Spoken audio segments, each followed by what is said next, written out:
dipersembahkan oleh Luak hitam baru, nggak kemanisan, mantap. Selamat malam para pemirsa, ketemu lagi di Hot Room dengan saya Hotman Paris. Beberapa tahun belakangan ini karena saya sudah sukses sebagai pengacara, saya sering memberikan nasihat kepada generasi muda bahwa salah satu teknik untuk sukses adalah harus berani membangun nyali. Tapi kali ini ada putra Indonesia yang nyalinya kelewatan. Bayangkan seorang sarjana matematika bisa traveling ke luar negeri ratusan kali, ikut di seminar-seminar internasional, membuat penelitian yang hasilnya palsu. Sarjana matematika berani tampil di Denmark, ikut dalam seminar tentang fenomena, tentang ilmu kesehatan. Bahkan dalam waktu dekat akan berangkat ke Jepang tentang cuci darah. Sarjana matematika. Ternyata semua yang dilakukan, yang dipresentasikan di seminar hanyalah hasil AI. Apa bukankah itu suatu prestasi yang hebat atau suatu kriminal yang hebat? Inilah Hot Room, riset fiktif, goreng integritas penelitian.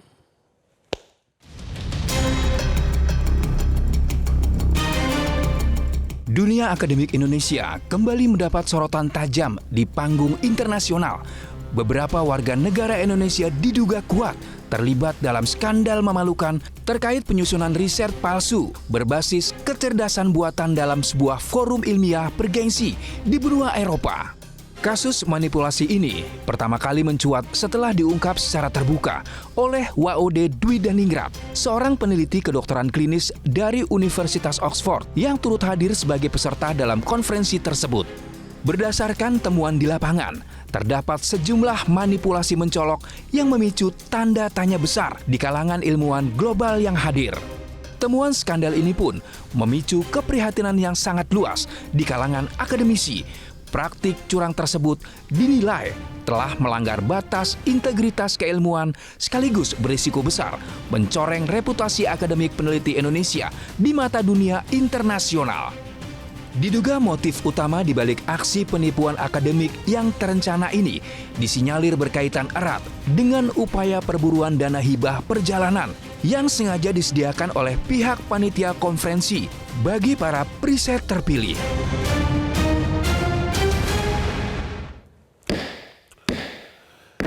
Para pemirsa, banyak follower saya bertanya, Hotman itu kenapa terus hidupnya energetik, seolah-olah tidak pernah tidur. Kalau lihat akunnya jam 4 subuh udah bangun. Habis itu udah dari Bali ke Semarang, perkara-perkara besar, malamnya berdansa lagi. Kamu tahu rahasianya? Kopi luwak hitam premium. Sebelum kau kerja, usahakanlah minum kopi. Asal jangan pakai gula karena kau akan kena diabetes ya. Kopi luwak hitam premium itulah yang membuat saya sehat, segar dan siap tempur dalam keadaan apapun. Aman di lambung. Ibu WOD, halo melalui Zoom. Halo. Halo Pak. Ibu sekarang lagi posisi di Oxford ya, di Inggris ya? Iya betul, di Oxford. Saya dulu sering ngantar Ya, tiga betul, anak Pak. saya ke sana untuk summer school. Oke, bisa Ibu ceritakan bagaimana Ibu bisa menangkap ada putra Indonesia tampil dengan yakin diri di seminar internasional. Bisa gimana? Kejadiannya bagaimana, Bu? Silakan. Ya, terima kasih Pak Hotman. Jadi sebenarnya untuk kronologi lengkapnya sudah banyak saya sampaikan di sosial media, namun saya coba singkat kembali. Jadi sebenarnya ISPPD ini singkatan dari International Society for Pneumonia and Pneumococcal Disease. Jadi ini merupakan ajang dari society-nya para ahli di bidang pneumonia dan juga penyakit pneumokokal untuk bertemu dan berbagi hasil penelitiannya. Untuk ISPPD sendiri itu dilaksanakan setiap 2 tahun sekali untuk berbagi penelitian di 2 tahun terakhir from the last ISPPD gitu ya. Pada saat karena ISPPD juga merupakan selain ajang berbagi riset, ISPPD juga merupakan ajang reuni seperti itu dengan peneliti-peneliti dunia ataupun kolaborator-kolaborator di seluruh dunia seperti itu. Nah, karena kami dari Indonesia, secara natural sangat ingin tahu siapa saja peserta kali ini dari Indonesia yang akan berbagi risetnya di ISPPD 14. Kemudian ini berawal dari platform ISPPD yang kami search Indonesia di situ. Kemudian ada 4 nama yang menarik perhatian sebenarnya. Kenapa ini menarik perhatian? Karena 4 nama ini berafiliasi atau terkoneksi dengan 4-5 abstrak sebagai first author, yang mana ini sebenarnya tidak lazim tapi sangat mengagumkan seperti itu. Jadi ini memancing rasa ingin tahu kami penelitian-penelitian seperti apa yang dilaksanakan sampai bisa mengumpulkan 4-5 abstrak seperti itu. Sehingga kami membaca lebih dalam poster-posternya dan juga menyaksikan presentasinya dan melihat ada kejanggalan-kejanggalan seperti itu. Ya. Ternyata dia backgroundnya orang Indonesia itu yang tampil di seminar itu katanya sarjana matematik tapi bicara tentang dunia kedokteran, begitu? Betul. Nama-nama ini background pendidikannya matematik, namun Pak Hotman, saya klarifikasi, sebenarnya kecurigaan kami bukan dari background pendidikannya, karena penelitian matematik, math juga bisa melakukan penelitian kedokteran, namun dalam koridor-koridor yang ada kolaborasi dengan ahli di bidang tersebut. Misalnya mereka melakukan penerapan ilmu matematika untuk di bidang medis, namun harus ada kolaborasi dengan orang dari medis seperti itu. Dan yang membuat kami, salah satu yang membuat kami menganggap ini ada kejanggalan, tidak ada sama sekali kolaborator medis dan juga tidak ada sama sekali kolaborator lokal seperti itu di lokasi-lokasi penelitian yang mereka sampaikan di poster-poster dan presentasinya, Pak Hotman. Apa benar bahwa apa yang dia utarakan di pertemuan tersebut, ilmiah tersebut, semua bersumber dari AI? Sumber penelitiannya AI sebenarnya atau bagaimana? Sebenarnya secara hukum, karena saya bicara sama Pak Hotman yang dari hukum ya, sebenarnya akan sangat sulit untuk membuktikan apakah poster-poster tersebut merupakan hasil AI. Makanya dari postingan-postingan saya juga, saya bilang ada fabrikasi dan atau penggunaan AI. Kenapa saya bilang seperti itu? Karena ada kejanggalan-kejanggalan yang menunjukkan hal-hal tersebut seperti ketidaksinkronan antara metode dan juga hasil penelitiannya. Kemudian ada data-data yang terlalu sempurna seperti itu untuk yang ditampilkan dalam bentuk grafik. Kemudian ada hal-hal yang berhubungan dengan ilmiah dari bidang pneumonia dan pneumococcal disease yang tidak sesuai dengan fakta ilmiah yang ada. Kemudian lokasi-lokasi seperti tadi yang saya sampaikan. Namun untuk dugaan untuk pembuktian secara hukum AI ini memang akan sangat sulit dibuktikan, namun indikasi kuat ke arah situ. Makanya pada saat postingan sosial media juga saya sampaikan fabrikasi data dan atau AI berdasarkan hasil AI seperti itu. Jadi akhirnya Ibu percaya bahwa ada orang Indonesia tampil di forum internasional tapi risetnya adalah fiktif, begitu? Betul, ini sesuai kesaksian, sesuai apa yang kami saksikan di ISPPD langsung ya, termaksud penggantian name tag dan juga pengenalan diri sebagai orang yang berbeda-beda. Namun kami tidak langsung melaporkan sebenarnya Pak. Kami mendalami lebih lanjut, bertanya dengan rekan-rekan yang lain, meminta pertimbangan, kemudian memastikan status kepesertaan mereka di ISPPD tersebut dengan panitia seperti itu. Terima kasih Bu. Sementara dari Pak Agus ya, dari Lembaga Resmi Peneliti Indonesia ya, bisa Anda ceritakan kejadian ini? Ada apa yang Anda tahu? Jadi memang penggunaan AI untuk riset ini sangat berkembang di berbagai aplikasi, di berbagai penerapan dan juga di berbagai negara. Sehingga di berbagai organisasi internasional kita sedang melakukan pengaturan bagaimana AI ini dapat dimanfaatkan, batasan-batasan mana yang boleh. Enggak, khusus kasus ini dulu, pelakunya ini. Ya. Anda dengar apa tentang kasus ini? Apa yang Anda dengar? Ya. Siapa orang ini gitu loh, berani tampil, katanya udah ratusan kali ke dunia internasional, padahal semuanya penelitian dia fiktif. Ya. Jadi terkait kasus ini, kami dari BRIN bersama dengan Kementerian Dikti Saintek menyusun tim investigasi bersama untuk mendalami kasus ini dan kemudian mencari data-data yang lebih akurat lagi karena nama-nama yang masuk di dalam co-author dari publikasi ini belum sepenuhnya terverifikasi. Sehingga kami mengumpulkan data. Tapi benar katanya dia sarjana matematika dari UNJ, Jogja ya, S2 ITB matematika, tapi berani tampil ke dunia internasional di forum-forum tentang dunia medis. Terakhir fenomena. Bahkan katanya mau tampil dia tentang cuci darah di Jepang. Menurut Bapak itu hebat atau jenius ya? Jadi kalau kita ingin melihat konsistensi dari publikasi seseorang, maka kita perlu melihat rekam jejak digital publikasi atau scientific activity dari orang tersebut. Orang ini tidak ada. Yang kami lihat saat ini, baik itu dari Scopus ID, kemudian dari Google Scholar, sangat minim sekali untuk membuktikan bahwa orang-orang tersebut mempunyai rekam jejak yang cukup untuk bisa. Jadi dari lembaga Bapak sudah yakin bahwa memang orang ini memang melakukan riset fiktif, berani tampil ke dunia internasional, dapat uang transport, dapat uang penginapan, dapat honor, dan katanya sudah ratusan kali ke luar negeri. Benar nggak, John? Itu menurut pengakuan yang bersangkutan. Menurut pengakuan yang bersangkutan? Di media sosialnya. Waduh, itu orang punya nyali. Saya pengen kenalan sama dia, itu lagi di hot room.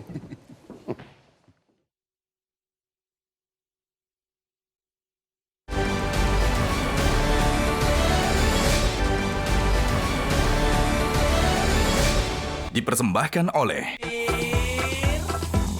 Luak hitam baru, nggak kemanisan, mantap. Temu lagi di hot room Pak Lalu DPR kita yang terhormat.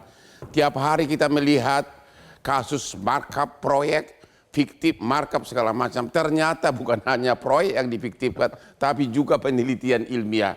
Bagaimana ini pengawasannya dan ini bisa dipidanakan nggak nih Pak? Ya pertama begini Bang, kami di Komisi 10 tentu bermitra dengan Kementerian Pendidikan Tinggi, Sains dan Teknologi beserta beliau di Badan Riset Inovasi Nasional. Nah tentu dengan persoalan yang terjadi hari ini, kami di Komisi 10 juga menyampaikan kepada Kemdikti-Saintek dan BRIN untuk melakukan investigasi.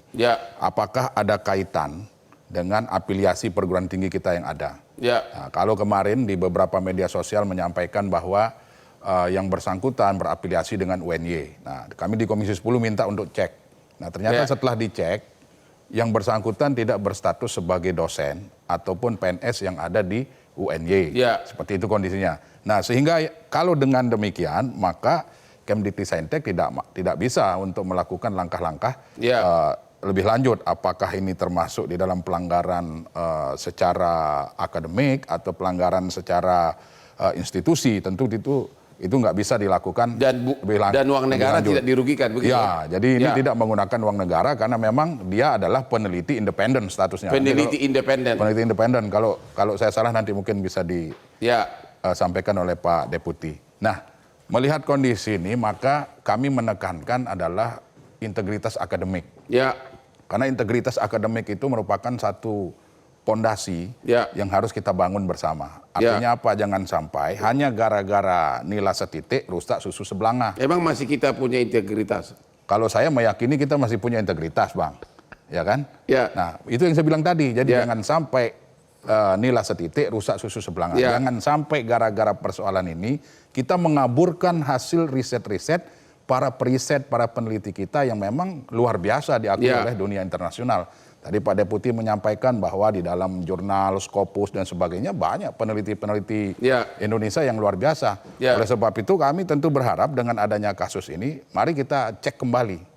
Cek dari sisi regulasi, kemudian cek dari sisi jumlah peneliti kita yang ada hari ini yang diakui sebagai peneliti negara. Nah, dan saya mengatakan ini peneliti negara. Tapi dari komisi Bapak udah tahu nggak orang ini siapa, kok bisa ke dunia internasional mengaku-ngaku ahli, dapat uang, tapi ternyata dari bukan data keahlian dia gitu loh. Dari data yang kami terima di Komisi 10 memang yaitu tadi, pertama orang ini bukan peneliti yang terdaftar di Kemdikti-Saintek maupun di Badan Riset Inovasi Nasional.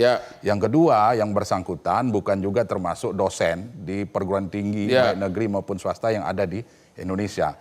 Nah, Terkait apakah dia masuk unsur pidana atau tidak, yaitu nanti teman-teman di BRIN dan Kemdikti-Saintek sedang melakukan investigasi. Ya. Nah, kalau ternyata masuk unsur pidana, apakah itu penipuan, pemalsuan dan sebagainya, tentu kita serahkan kepada aparat penegak hukum untuk menindaklanjuti itu. Yang jelas mitra kami Kemdikti-Saintek maupun Badan Riset dan Inovasi Nasional hari ini sedang bekerja nih Bang. Kami di Pelakunya 2 orang, 1 orang. Pelakunya informasinya ada 4 orang ini. 4 orang. 4 orang. Satu grup atau satu apa? Satu grup 4 Apa orang. benar sudah ratusan kali ke luar negeri memberikan ceramah ilmiah tapi semuanya adalah fiktif hasil kumpulan dari AI gitu? Kalau yang kita baca di media-media sosial, lagi-lagi ini kan masih dalam investigasi. Ya. Bang. Kalau yang kita baca di media sosial, ya sepertinya seperti itu kondisinya. Tetapi lagi-lagi mari prinsip kehati-hatian kita kedepankan. Begitu. Nah, investigasi kita tunggu hasilnya. Kami juga di Komisi 10 sedang menunggu investigasi ini baik dari BRIN maupun dari Dikti-Saintek. Kalau ternyata benar tidak ada afiliasi dengan peneliti di bawah Kemdikti-Saintek maupun di bawah BRIN, ya maka silakan. Apakah UNY yang hari ini tercemarkan namanya misalnya, hanya gara-gara disangkut pautkan dengan yang bersangkutan, ya monggo mau dilapor secara nggak apa-apa pidana. juga kalau DPR tetap bertindak karena biar bagaimanapun kan itu mencemarkan nama Indonesia kan di luar. Oh iya, Kita pasti. pengen tahu gitu. Aku kagum sama dia jujur aja. Kok bisa sarjana matematika bisa tampil di dunia internasional bicara tentang ilmu kesehatan yang dihadiri para ahli. Itu suatu keberangan luar biasa itu. Iya, saya sepakat kalau dari sisi seperti itu Bang. Artinya ternyata orang-orang Indonesia ini lebih kreatif Bang. Lebih kreatif. Lebih kreatif dari apa yang kita pikirkan. Mungkin lebih kreatif dari peneliti yang sesungguhnya gitu loh. Begitu ya? Nah, itu yang terjadi. Aduh, gimana Ibu Ina dari segi dunia pendidikan? Jadi apa yang perlu, kualitas, kuantitas, publikasi atau apa nih? Apa benar itu semua sudah ada, ilmu itu semua sudah ada di AI, tinggal kita kumpulin, benar nggak itu? Sebetulnya memang AI kita terlepas dari bicara sistem mau kualitas, kualitas. Sebetulnya akar masalahnya kan kembali ke integritas tadi. Mentalitas menerabas. Sebetulnya bangsa kita harus diakui ini kan 50 tahun lebih tidak ada perubahan. Sudah ditulis oleh Kuncharaningrat tahun 70-an. 50 tahun tidak ada perubahan apa? Budaya, mentalitas menerabas mencari jalan pintas untuk mendapatkan sesuatu. Entah itu gelar, entah itu nilai, entah itu IPK. Bahkan ada riset sendiri dari Denmark sendiri. Ini kan eventnya di Denmark. Event di Denmark kan gue kagum gue. Berani ke Denmark tampil di forum ilmiah. Coba, padahal fiktif. Jadi keberanian dan kepercayaan dirinya patut diacungi jempol. Tapi soal mengejutkannya bagi saya tidak mengejutkan. Karena riset di Denmark sendiri 2 tahun lalu menariknya itu sempat ada survei internasional mengenai ketidakjujuran akademik. Dan Indonesia itu ditempatkan dalam ranking yang salah satu yang tertinggi. Memang metodologi riset tertinggi tidak jujur Indonesia. Salah satu. Tempo menampilkan nomor 2, ranking 2. Memang diprotes mengenai metodologinya. Tapi lucunya kita seolah-olah malah ngaku membawa aktornya ke Denmark itu sendiri. Meskipun diprotes metodologinya, ini contohnya orangnya ada. Begitu. Nah itu menariknya di situ. Jadi masalah keberanian nyali itu harus diakui. Mengejutkan tidak, karena sebetulnya dalam negeri sendiri Tempo 2 tahun lalu ya pernah mempublikasikan tapi kok bisa lolos ya? juga. Saya tidak mengerti. Bukannya untuk datang ke event internasional dievaluasi dulu oleh panitianya, kok bisa lolos ya? Karena yang disubmit kan hanya abstrak. Oh hanya abstrak ya? Apa itu real hasil penelitian nggak tahu. Justru kan dibuktikan waktu conference itu, waktu ditanya jawab, waktu presentasi itu. Dan akhirnya justru orang Indonesia lah yang menangkap malingnya gitu. Ada Ibu Ode, begitu kan? Betul, betul. Begitu ya? Jadi gimana nih? Benar nggak Pak? Indonesia katanya, kan Bapak bidang penelitian ya? Betul. Katanya Indonesia salah satu tertinggi jago penelitian fiktif. Benar nggak Bu? Dari riset orang Denmark sendiri. Gimana Pak? Benar nggak itu? Jangan-jangan lembaga Bapak juga ikutan? Ya tentu memang ketika kita melakukan publikasi, tidak melulu kita mementingkan kuantitas. Tetapi kualitas dari publikasi ilmiah itu menjadi sangat penting sekali untuk kita targetkan. Dan saat ini pemerintah tidak mengejar ke target kuantitas atau jumlah publikasi, tapi kualitas ini yang paling penting. Tapi kok nggak dari lembaga Bapak tidak bersuara tentang skandal ini? kok nggak bersuara gitu, kok agar orang ini ditangkap atau gimana, soal apakah itu pidana itu kan hal lain kan. Yang penting tangkap dulu agar jangan terulang membuat nama Indonesia jelek di luar negeri. Kenapa itu, Pak? Secara umum kita sudah mengeluarkan press release dari pimpinan kami, tetapi kami seperti Pak Lalu tadi sampaikan, kita melakukan investigasi bersama dengan Kementerian Dikti Saintek untuk memahami betul duduk masalahnya dan apa tindakan yang bisa kita lakukan bersama dalam rangka memperbaiki ini supaya tidak ada pengulangan-pengulangan. Apa tindakan yang kita lakukan bersama? Karena kebetulan saya pengacara, objeknya di luar negeri memang susah. Objek pidananya di luar negeri, uangnya pun dari luar negeri. Jadi memang susah, tapi secara tanggung jawab pemerintah, tanggung jawab pendidikan, nggak apa-apa orang itu dipertontonkan di publik. Ya, kita istirahat dulu, tapi jelas-jelas saya tetap kagum sama orang itu, sarjana matematika, berani tampil di forum internasional, sudah ratusan kali, dapat uang transport, dapat hotel, padahal bukan bidangnya. Katanya ilmunya dari AI.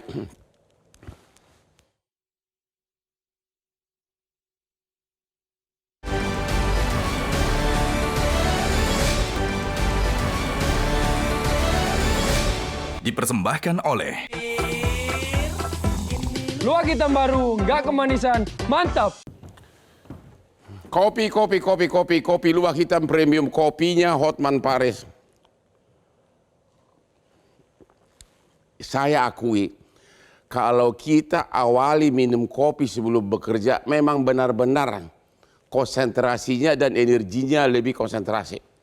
Saya tadi pagi bangun jam 3, saya tiap pagi renang jam 4 selalu minum kopi. Saya sama dengan mantan klien saya Prabowo, ya.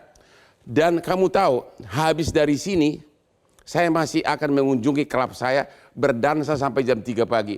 Makanya kopi luwak hitam premium. Kalau mau sukses energi, contoh saya. Buktinya apa? Punya banyak mobil mewah di garasi. Kopi luwak hitam premium. Ya. Oke. Ibu Ode yang lagi di Oxford ya. Iya. Bisa nggak Ya, Ibu secara spesifik waktu dia bicara tentang ilmiah tersebut, di mana kecurigaan Ibu terutama sehingga Ibu curiga? Apa kira-kira? Ini kan tentang simposium fenomena, padahal dia sarjana matematik. Boleh nggak Ibu ceritakan? Terutama kalau ada hal lucunya gitu loh. Silakan.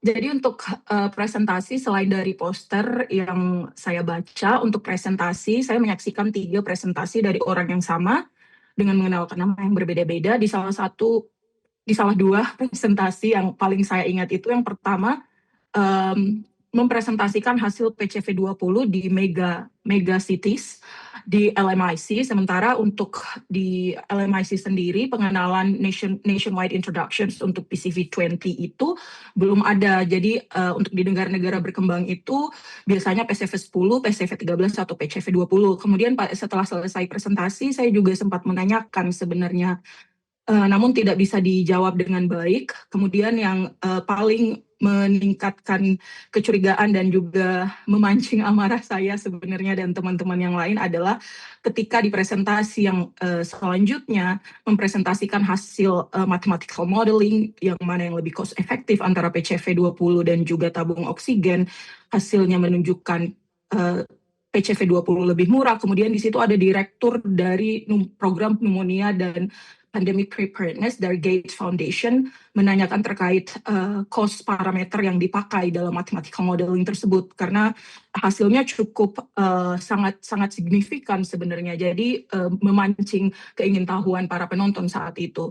Namun tidak bisa juga dijawab dengan baik seperti itu. Jadi kemudian yang sebenarnya kalau Bang Hotman mau yang lucu sebenarnya ada dari Streptococcus pneumoniae sendiri ini ada 107 serotipe. Namun peneliti ini mempresentasikan hasil serotipe 0, yang mana tidak ada serotipe 0 dalam Streptococcus pneumoniae. Penamaannya itu dimulai dari serotipe 1, 2, 3, 6A, 6B seperti itu. Jadi Ibu melihat dia total tidak ada background ilmu kedokteran begitu, tapi dia berani tampil di forum internasional. Ibu melihat begitu? Betul, tidak ada background medis sama sekali. Namun sekali lagi Pak Hotman ya, bukan, kalau dari saya pribadi bukan dari segi background pendidikannya apakah dia background matematik. Karena yang memiliki background pendidikan matematik juga sebenarnya bisa melakukan penelitian di bidang kedokteran dan medis. Namun seperti tadi yang saya bilang harus ada kolaborasi dengan yang si empunya ilmu, yang ahlinya seperti itu di bidang itu, tidak bisa berjalan sendiri seperti itu. Terus sesudah dia turun dari panggung, ibu temuin lagi nggak orang itu? Kamu dari mana sih? Ada nggak dialog ibu? Terus dia jawab apa? Betul, saya temui langsung orangnya. Saya kemudian meminta diperlihatkan poster-poster yang mereka tampilkan yang di-print dalam bentuk kertas ukuran HVS or slightly larger than that, tapi dalam bentuk kertas biasa seperti itu yang sangat menarik perhatian sebenarnya. Kemudian saya menanyakan summary dari poster-poster tersebut, menanyakan cara membaca grafik, arti dari penelitian-penelitian data yang didapatkan, namun tidak mampu dijawab dan hanya refer ke leader mereka yang membuat seluruh 19 poster tersebut diakui dibuat oleh satu orang seperti itu. Apa motivasi dia? Apa benar bahwa dia setiap ikut seminar terbang begitu dapat duit berapa juta dia dapat dari panitia, dan kenapa bisa percaya sama peneliti dari Indonesia? Sebenarnya saya tidak bisa memberikan komentar untuk konferensi lain. Yang bisa saya berikan untuk ISPPD 14. Untuk ISPPD 14, 4 nama ini mendapatkan travel grants yang semuanya itu ditanggung biaya perjalanan, kemudian akomodasi, makan, dan juga pendaftaran untuk mengikuti konferensi tersebut yang cukup mahal, itu ditanggung oleh organizer. Nah, saya memastikan terlebih dahulu ke panitia apakah keempat nama tersebut mendapatkan travel grants, dan ternyata keempat nama tersebut mendapatkan travel grants. Namun di presentasi mereka disampaikan oleh satu orang saja, namun 4 nama yang mendapatkan travel grants. Terkait motivasi, saya tidak bisa memberikan pernyataan untuk motivasi apa di balik mereka melakukan itu semua. Namun itu yang bisa saya sampaikan. Keempat nama ini mendapatkan travel grants dari organizer. Katanya waktu dipanggil namanya, dia pakai nama-nama yang berbeda, yang semula nama ininya belum diganti, kemudian diganti namanya. Itu benar itu kejadian begitu? Gimana Bu? Betul, itu terjadi di depan saya, Pak Hotman. Jadi dia mengganti name tag dari nama Riana Dwi Kurniawati, kemudian mengganti namanya ke name tag yang Dimas Fajar Prasetyo. Saya menyaksikan langsung di depan saya dan sempat saya cek langsung name tag-nya. Saya agak tarik name tag-nya untuk memastikan nama tersebut atas Dimas Fajar Prasetyo yang tercetak dalam name tag tersebut, dan menanyakan langsung ke si pemakai name tag tersebut namanya siapa, dan dia menjawab bahwa nama dia Dimas Fajar Prasetyo, seperti itu. Ibu sebagai peneliti level internasional, apa Ibu melihat bahwa otak orang Indonesia itu jiwa koruptifnya sudah begitu canggih? Gimana pandangan Ibu?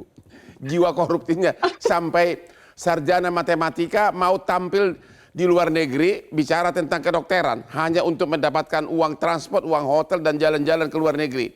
Menurut Ibu gimana? Apa memang sudah terlalu jiwa koruptif jiwa orang Indonesia ini? Coba sih, Ibu kan peneliti nih, pengen tahu jawabannya dulu. Pak Hotman, itu pernyataannya cukup kuat ya. Namun saya yakin banyak, karena saya juga bekerja dengan peneliti Indonesia. Saya juga dulu bekerja sebelum di Oxford, bekerja selama sekitar 5-6 tahun di Indonesia sebagai peneliti. Saya sangat yakin banyak peneliti-peneliti yang berintegritas di luar sana. Namun memang ada saja oknum-oknum yang memanfaatkan celah-celah di konferensi-konferensi seperti ini untuk mendapatkan benefit-benefit yang bisa didapatkan dengan menyampaikan penelitian. Hal ini yang sebenarnya memancing amarah kami, karena ini merupakan perampasan yang bisa jadi perampasan kesempatan-kesempatan yang bisa dimanfaatkan oleh peneliti-peneliti yang sebenarnya seperti itu. Ibu sendiri sekarang udah berapa tahun di Oxford dan posisi apa di sana sebagai peneliti juga? Saya di Oxford sejak tahun 2022 menempuh pendidikan doktoral di bidang clinical medicine di Nuffield Department of Medicine. Kemudian sekarang lanjut di grup yang sama di Center for Genomic Pathogen Surveillance, meneliti tentang genomics dan data science. Ibu cepat pulang lah biar kita perbaiki negara kita ini. Baru aja kasus MBG, Ibu udah lihat di TV kan? Ya, ternyata fiktif bukan hanya sudah. MBG, tapi juga penelitian pun difiktifkan. Temu lagi di Hot Room.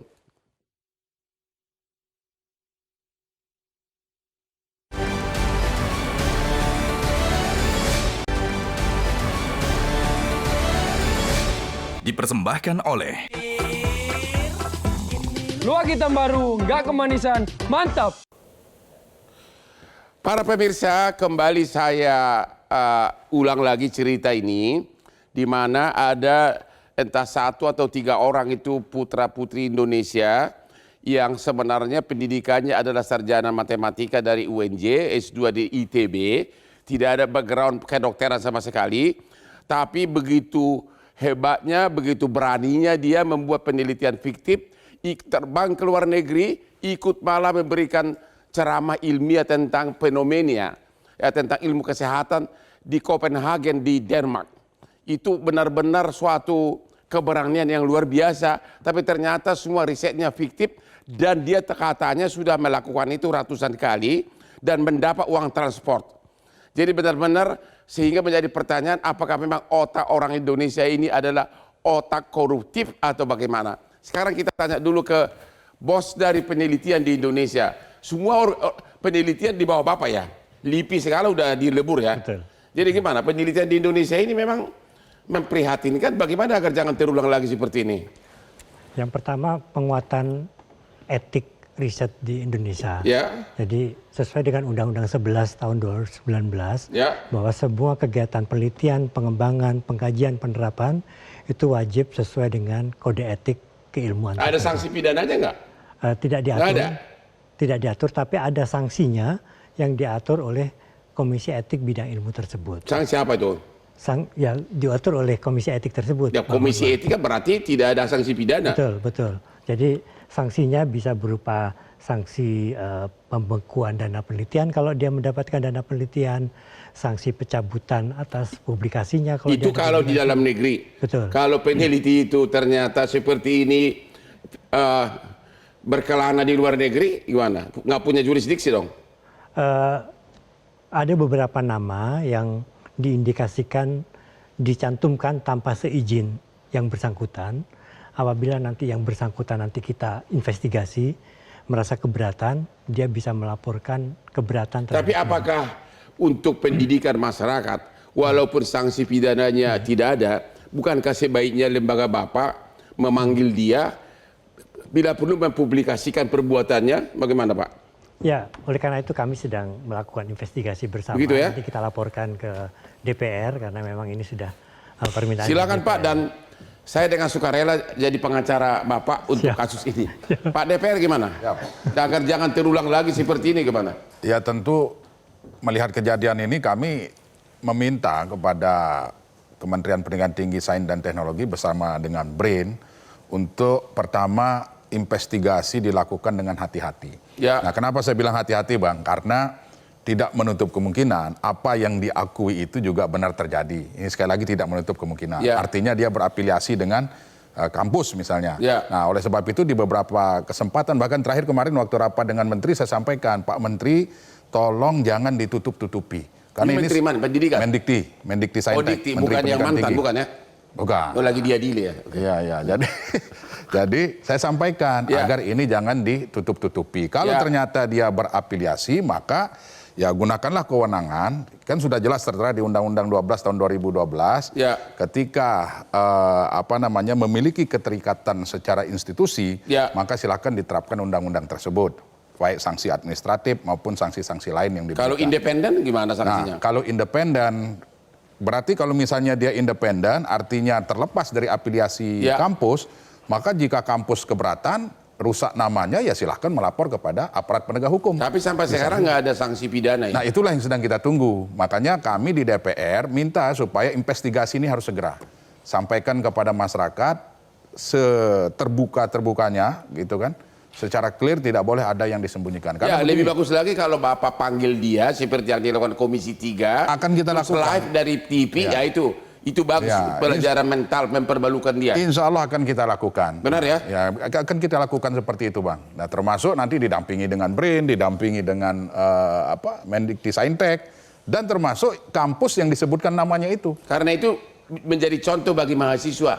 Betul. Ngapain capek-capek bikin disertasi? Contek aja sana-sini, benar nggak Pak? Betul, saya setuju tadi etika dan integritas akademik itu harus dikedepankan, Pak. Terima kasih. Oke, peneliti kita dari pengamat pendidikan kita gimana Bu?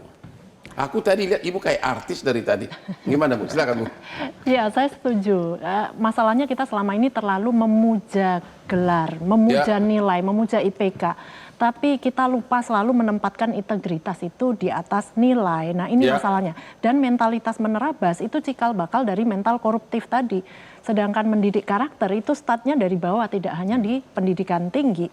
Jadi memang sudah saatnya kita melakukan cultural re-engineering dan untuk mengubah kultur budaya yang 50 tahun tidak berubah. Sebetulnya ranah yang paling bertanggung jawab itu Kementerian Kebudayaan. Jadi sayangnya kita kayaknya tidak punya grand design untuk cultural re-engineering. Bahkan mungkin mohon maaf tapi Menteri Kebudayaannya untuk sendiri. kasus ini Menteri Kebudayaan Pendidikan belum bersuara sama sekali, belum ada press release juga. Saya tidak tertarik dengan membahas satu kasus saja ya.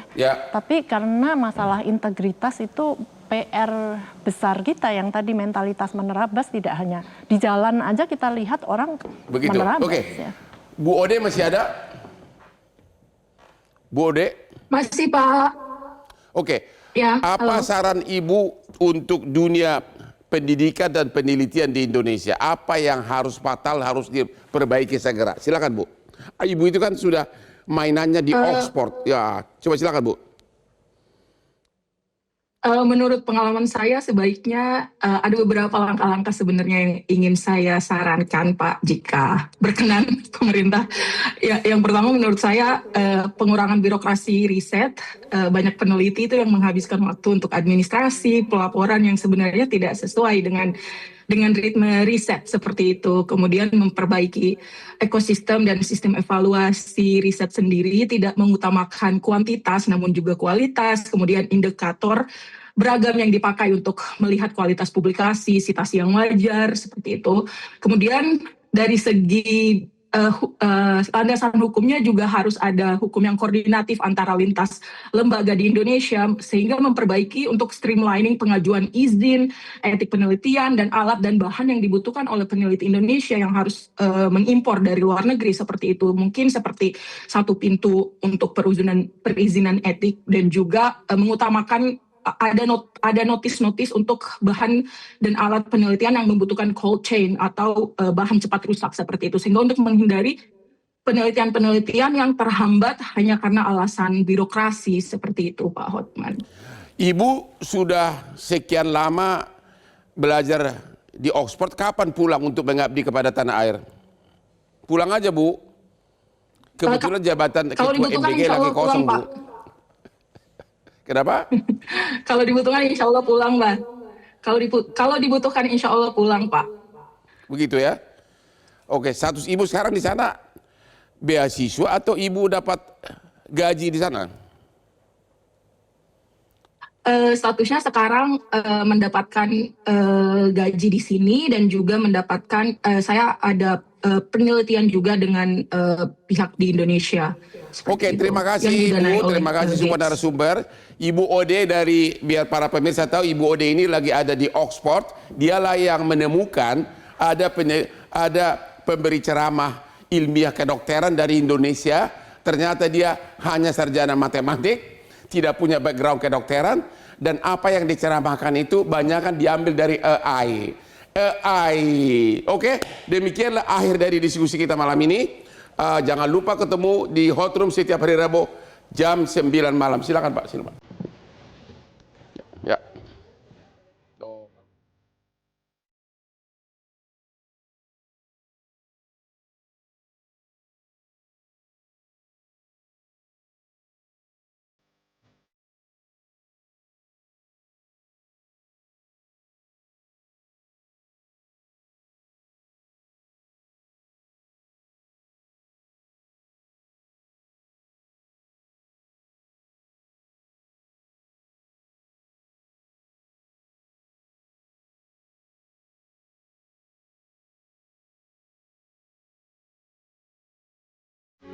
Metro TV.